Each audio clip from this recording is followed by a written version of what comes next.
The stale smell in the waiting room did nothing to calm the nausea in my stomach. I looked around and then down at my feet again, wondering what I was really doing here. To my left sat my beautiful wife, Rachel. She has always radiated a beauty that never failed to make butterflies flutter in my stomach. To my right sat my daughter, Jasmine, who in many ways had been my savior. My thoughts drifted back to the days when I first met each of them. I was a different person. Then, Mr. Green, a voice call bringing me back to the room. We'll be ready to see you in about 20 minutes. The other witness has just finished testifying. I nodded for the first time in a year. I would face my ex-wife, the woman I had been married to for 12 years, but so much had changed since then. I would start from the day my life changed forever. It was an ordinary spring day in Albany, New York. I was coming home from working with clients at the local Albany utility company. I hated that job, and Jessica, and my ex-wife, had largely forced me into it. It's safer and more financially secure, she would say. The usual follow-up was, it's better than construction. I should have realized sooner that the only things she seemed to care about were money and social status. I don't want to talk too much about Jessica, except to say that at 35 years old, she was still the most beautiful woman in the world. To me, she was smart, funny, and had loved me to death. From the moment we met. I always thought she was out of my league. I was working construction back home in the Bronx when we met. I was tall and fairly handsome with a constant tan from being outdoors all the time. From the moment we started dating, we were always together. I was her protector, and she didn't mind my lack of formal education, seeming to love me even more passionately because of it. When she earned her master's degree, we moved back to her hometown of Albany and eventually got married. Her parents were far from thrilled about me, oh no, and they didn't even try to hide their dislike.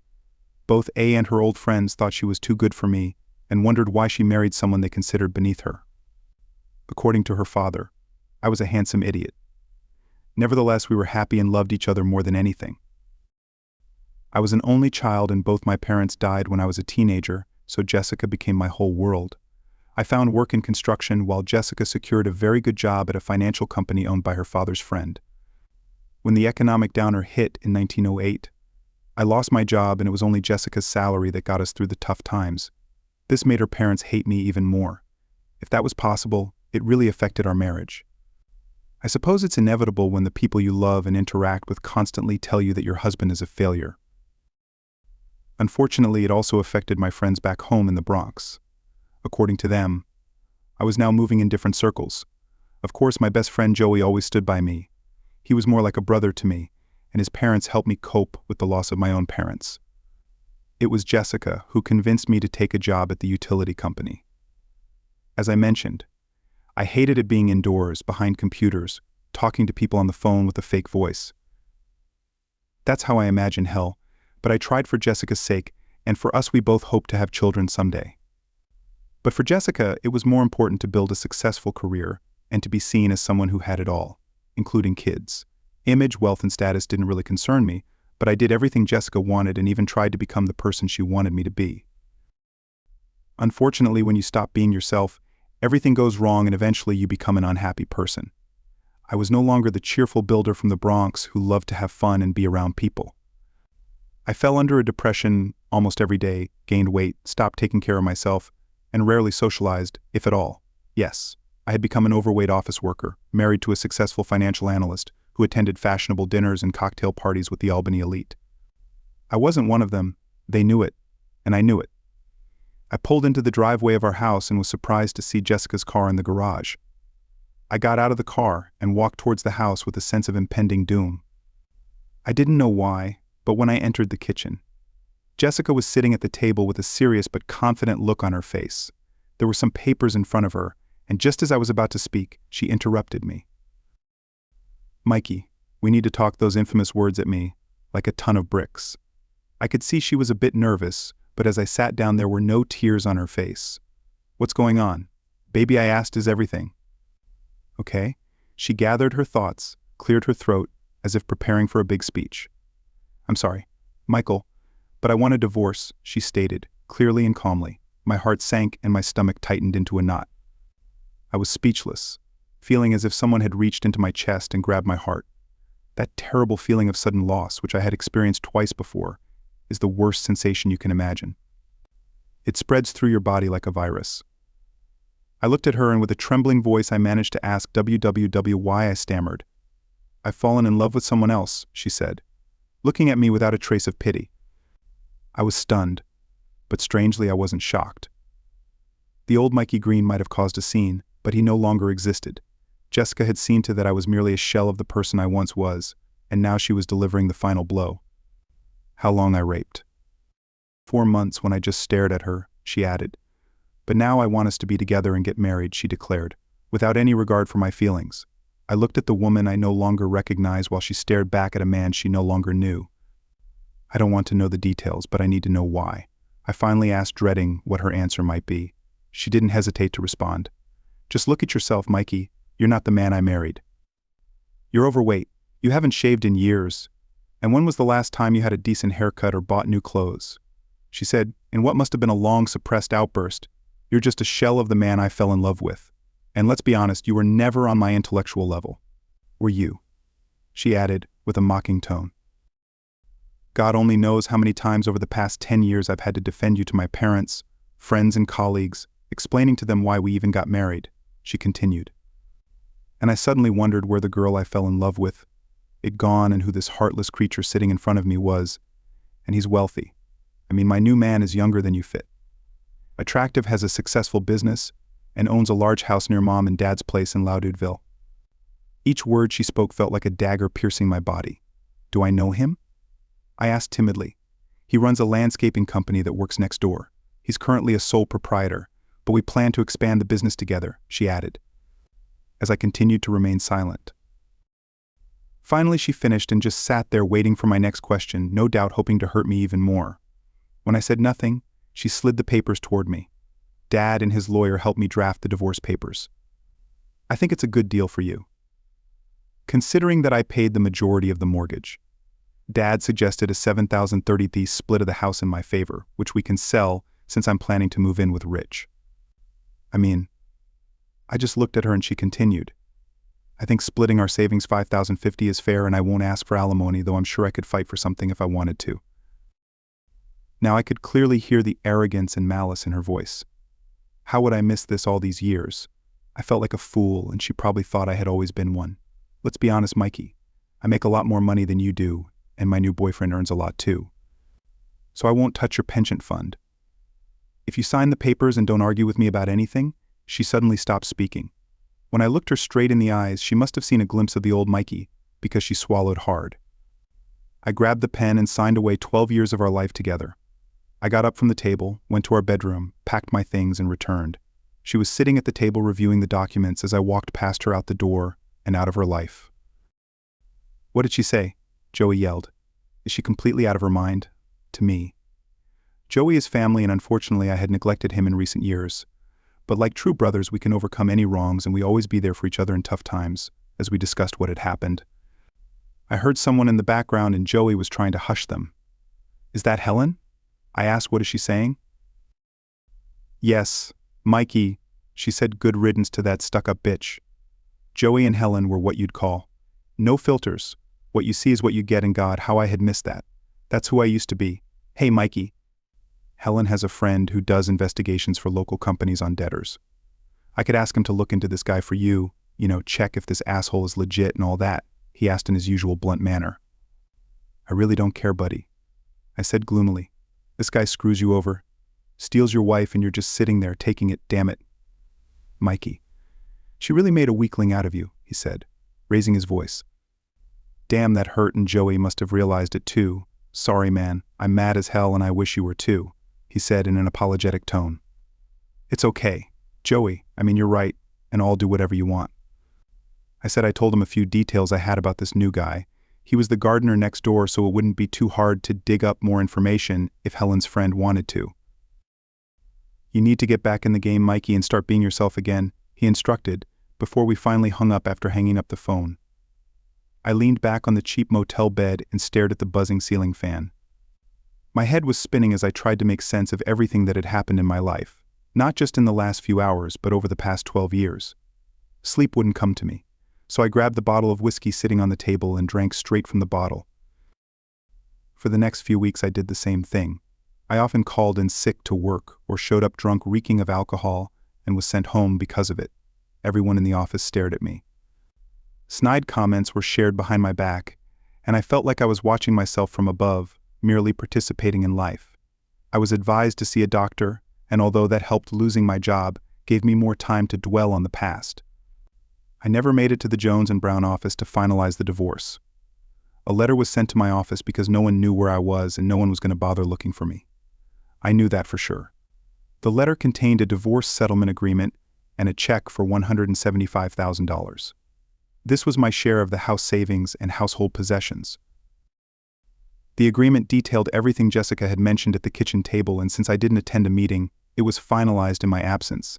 I had no idea if any of it was legal or fair, but I didn't have the strength to fight it. In any case, it wasn't enough to go up against Jessica and her powerful connections. A month had passed since Jessica told me she wanted a divorce, and I finally deposited the checking into my account. I discovered that all our other accounts had been closed and Jessica had removed her name from our joint account. However, I was aimlessly wandering out of the bank when I heard someone calling my name. At first I ignored it, but when I finally turned around, I saw Pete and Shelley, my old neighbors. "Hi, Michael." Pete said as he approached me. "So sorry to hear about the divorce," he said nervously. Now his wife Shelley, she was the nosy neighbor who loved gossip, didn't take long to chime in. "I can't believe Jessica left you and got remarried so quickly." I looked at her in surprise. I vaguely remembered Jessica saying she wanted to marry that guy, but at the time I was in such a state that I had forgotten about it. "Oh, you didn't know?" Shelley continued. "I had no idea," I replied with an indifferent tone. "We thought you too, with a real deal," Peter said. "Then we see that she's married to Richard Walton." That was the first time I heard his full name, but when I glanced at Shelley, she seemed to flinch and shrink at the mere mention of it.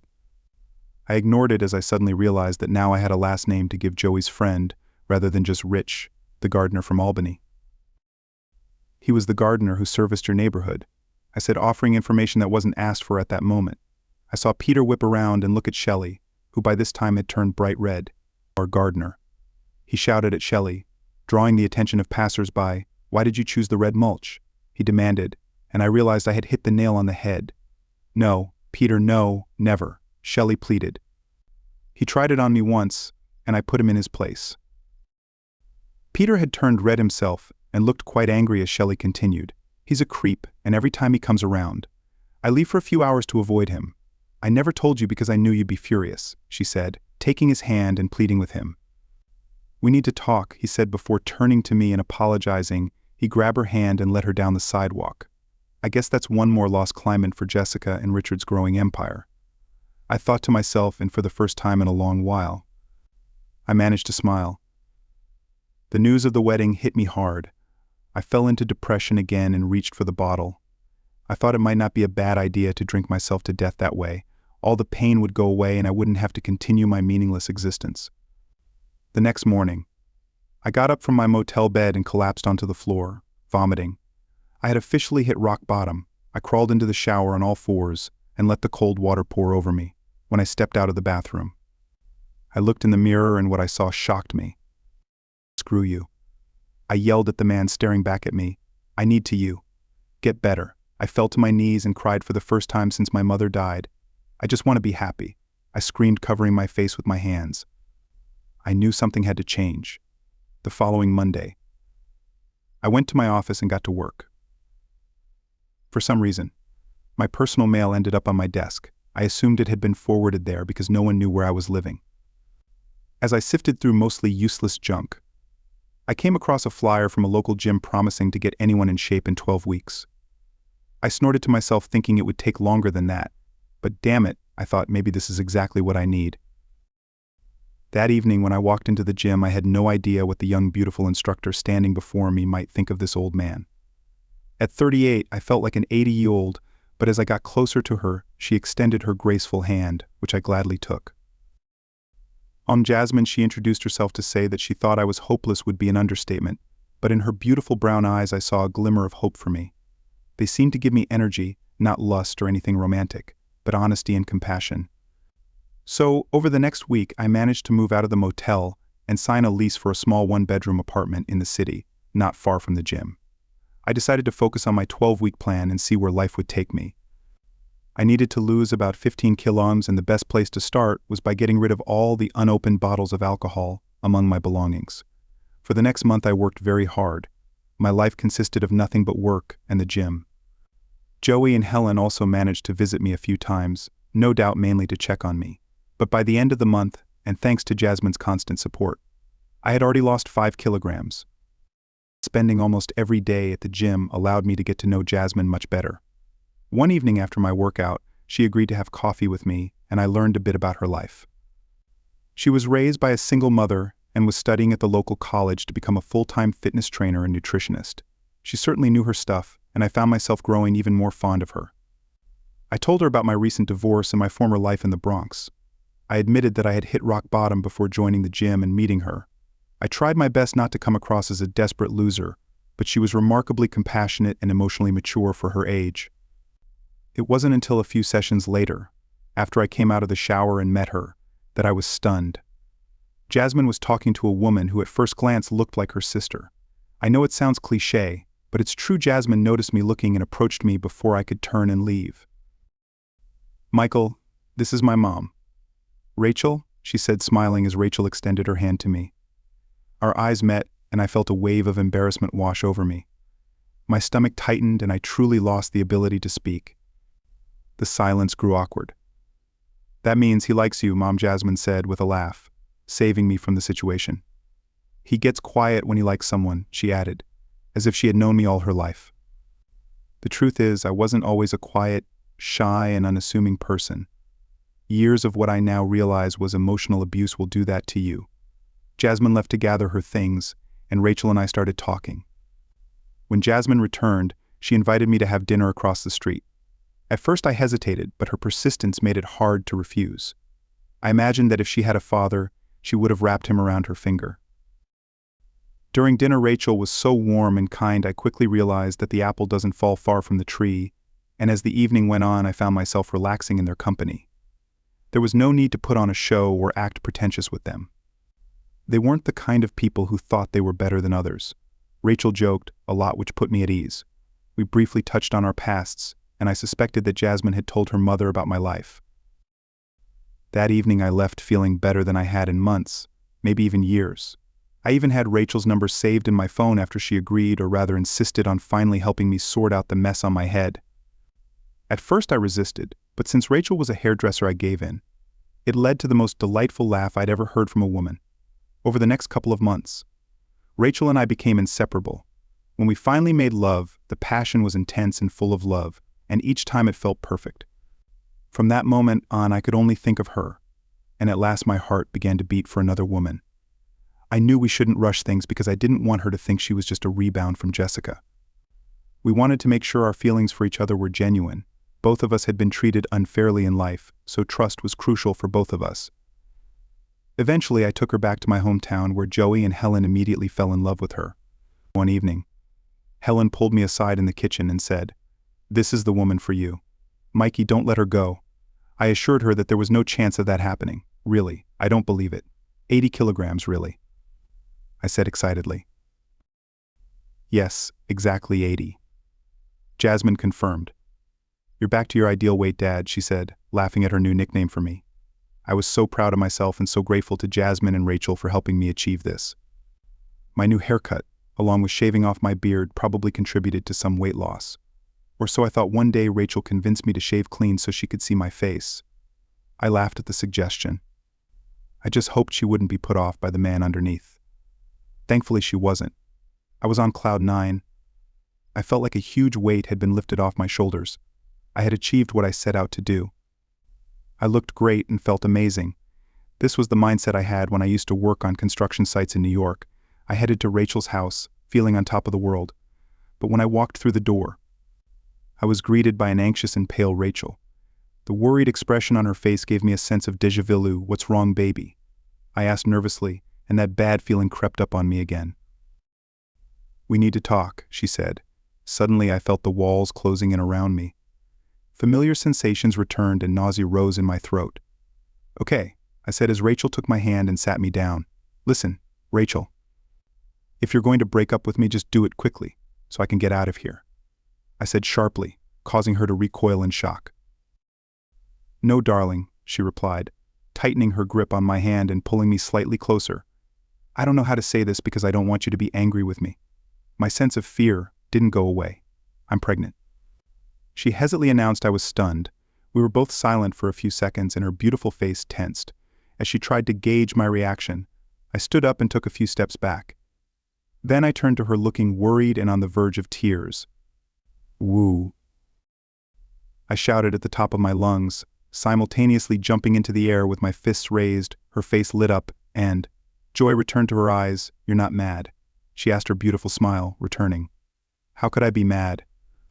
"I'm going to be a dad," I declared before wrapping her in my arms and passionately kissing her on the lips. We hugged each other.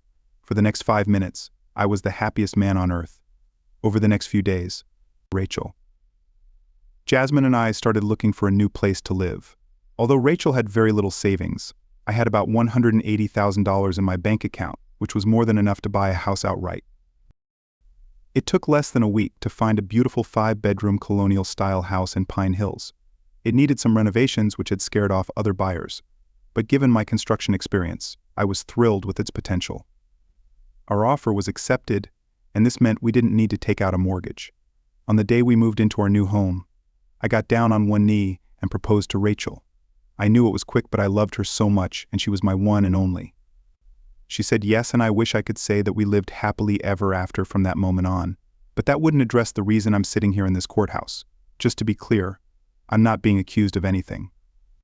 So a couple of weeks after moving into our new home, I received a call from Joey. It was a stunning turn of events, to say the least. I had completely forgotten that Joey had asked Helen's colleague to look into the new husband of my ex-wife, and honestly, Joey had done the same. If this had gone on for months, I had no idea what it would have cost me, and frankly, I didn't even want to know what he had found out. Nevertheless, Joey was ecstatic and just had to tell me about his discoveries. I stayed silent as Joey began to speak. "It's all like a house of cards. Mikey," he said, laughing. "Helen's acquaintance did some digging, and after you gave us the full name, everything started to come together. It turns out the IRS and the feds are scrambling." "Wait, what?" I shouted, thinking I had missed most of the story. "What do you mean?" "The feds are scrambling. Just listen." "Mikey, just hear this out," he said, trying to calm me down. "Jessica is listed as the director of the landscaping company he owns, and she's in debt. Mikey, I mean serious debt, and that's just the beginning. The house he owned is now registered in Jessica's name and is worth over $1 million, but the mortgage payments are being made through a company called Rich Wall Enterprises. This company owns both the house and the business. Jessica and Richard are listed as co-owners, and this all started just 6 months ago, likely right after their wedding. I struggled to keep up, knowing that Joey was doing his best to relay what Helen had clearly told him. Helen's acquaintance tipped off the IRS, which by the way is covering his fee. I was relieved to hear that I wouldn't be hit with a huge bill anyway. The IRS conducted an investigation into Richard Walton and discovered that he's been on their radar. They had his picture. "So he's a fraud," I said, stating the obvious. "Oh yeah, Mikey, but wait until you hear what happened next," Joey said, teasing me well. "This investigation caught the attention of a major corporation in Charlotte, North Carolina." I interjected, "Yes," Joey said excitedly. "The owner of the corporation is named Davis Nolan, and he has a daughter, Julia Reed. She's currently living apart from her husband, Kyle Reed. They have 2 children together, and by this point I was seriously confused." "Go on, Joey," I said, irritated. "Listen carefully, man," he said, almost out of breath. "Well, it turns out that Kyle Reed is Richard Walton." "What?" I yelled into the phone, and Joey's ears must have been ringing. Not that he cared. He was too busy laughing his head off. "Yeah, and they're still legally married. I think the term for it is bigamy, but that's not even the craziest part," he said, leaving me hanging. This was starting to feel like a Hollywood movie. Well, the FBI got involved, and it turns out this guy has 2 prior convictions. He's been to prison, I think, for drugs and burglary. Mr. Nolan managed to get his sentence reduced on the second charge. Apparently he's a very influential man anyway. The feds conducted an investigation, and this guy called Richard made contact with another suspect they were looking for in connection with drug-related crimes. My thoughts drifted back to Jessica, her friends, and her family. I could just picture their faces when they heard the news. I started to smile, but that's not all, Mikey. The FBI and the IRS teamed up and arrested the guy. They found him at a warehouse near his home, and the answer to how someone drowning in debt could afford a $1 million house and live a luxurious lifestyle became crystal clear. How I was hooked. They found heroin, ecstasy, and stolen goods in his apartment and truck. They really think he was planning to run again. His truck was packed with suitcases full of clothes and other belongings. I started laughing and Rachel joined me on the couch, shaking her head and laughing too. She had no idea what I was laughing about or but what was making me so happy so. "What about Jessica?" I asked, and Rachel suddenly turned to look at me. I covered the phone with my hand and whispered to her. "You won't believe this," I said, shaking my head, leaving her in suspense. Joey continued talking as I put the phone back to my ear. "She's been arrested somehow.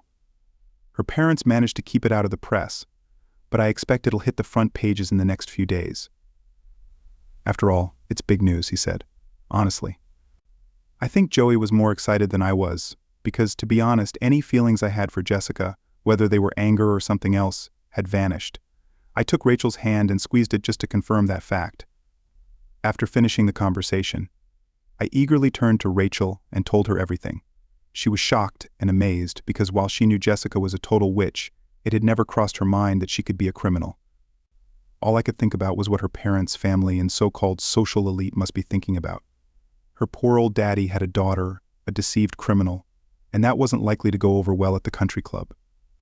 I couldn't help but laugh to myself, and Rachel, understanding what I was thinking, laughed. Along with me, a few days later, the story was all over the front pages of the local newspapers and on every news channel.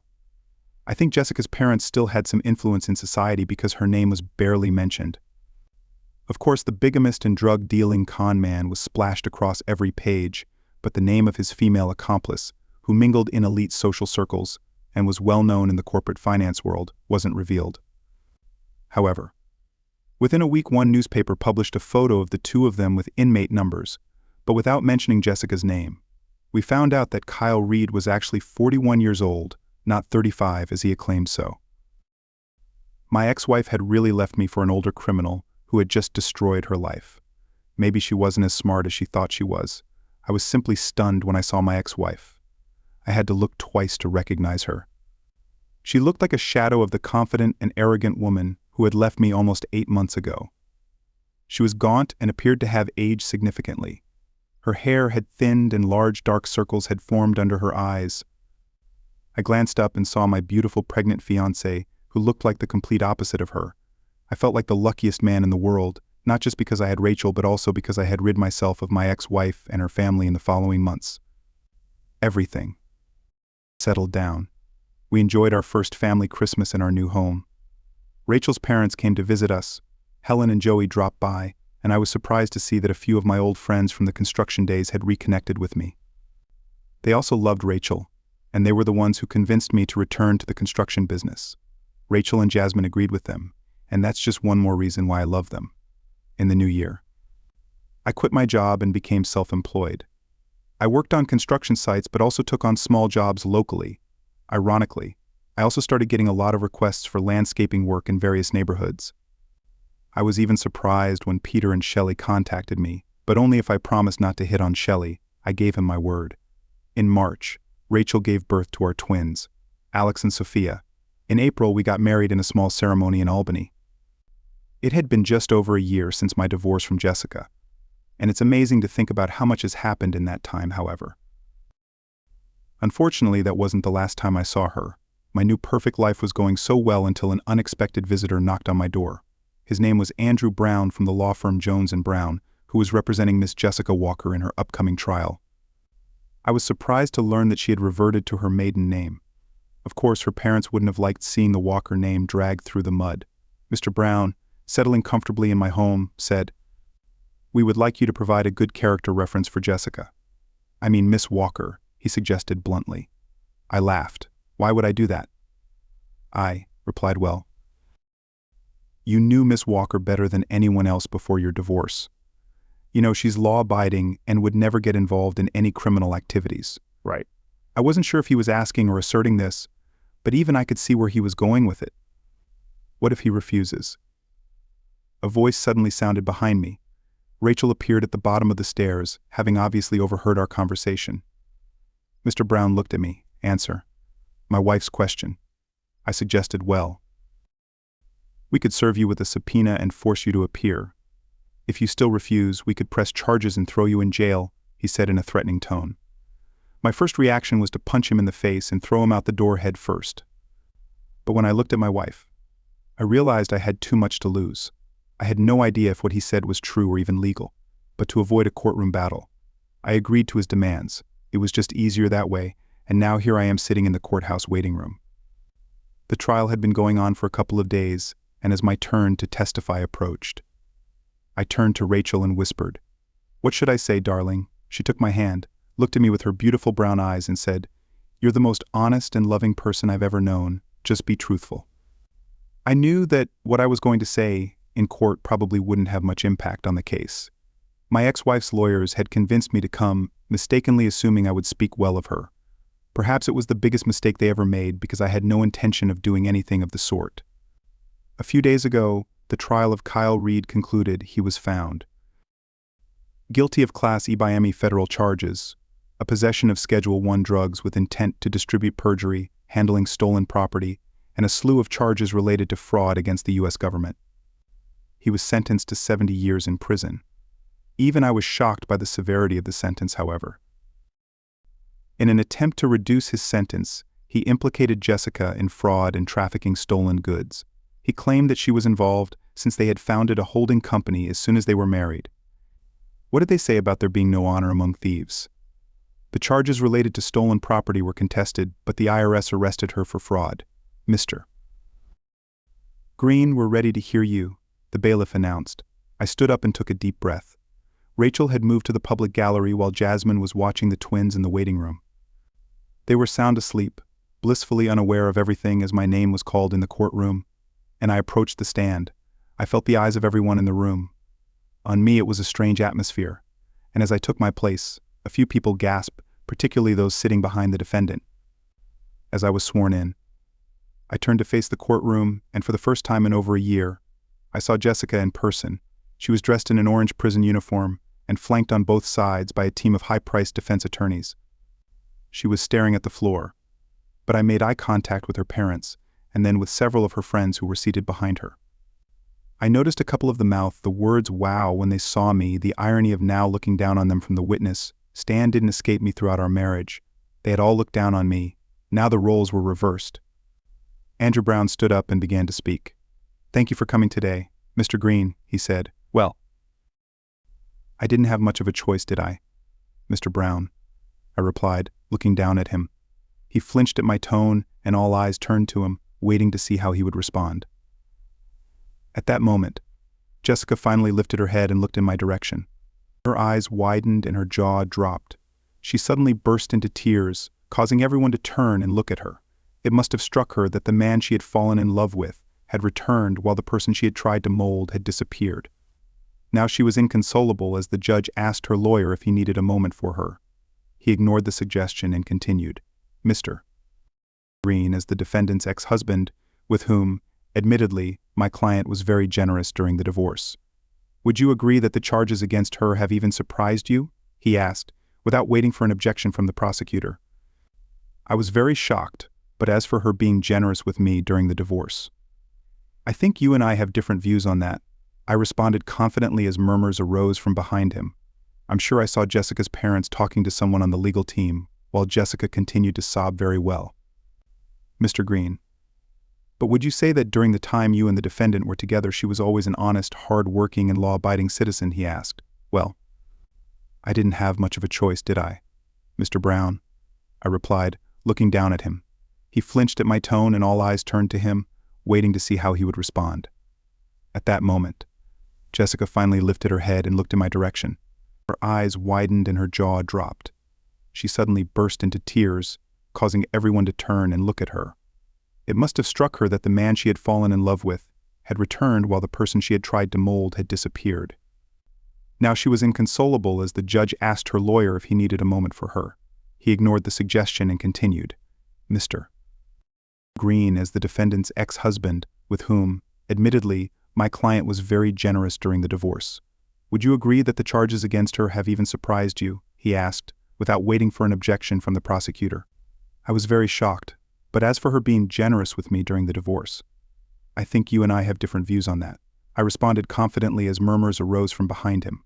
I'm sure I saw Jessica's parents talking to someone on the legal team while Jessica continued to sob very well. "Mr. Green, but would you say that during the time you and the defendant were together, she was always an honest, hard-working and law-abiding citizen?" he asked.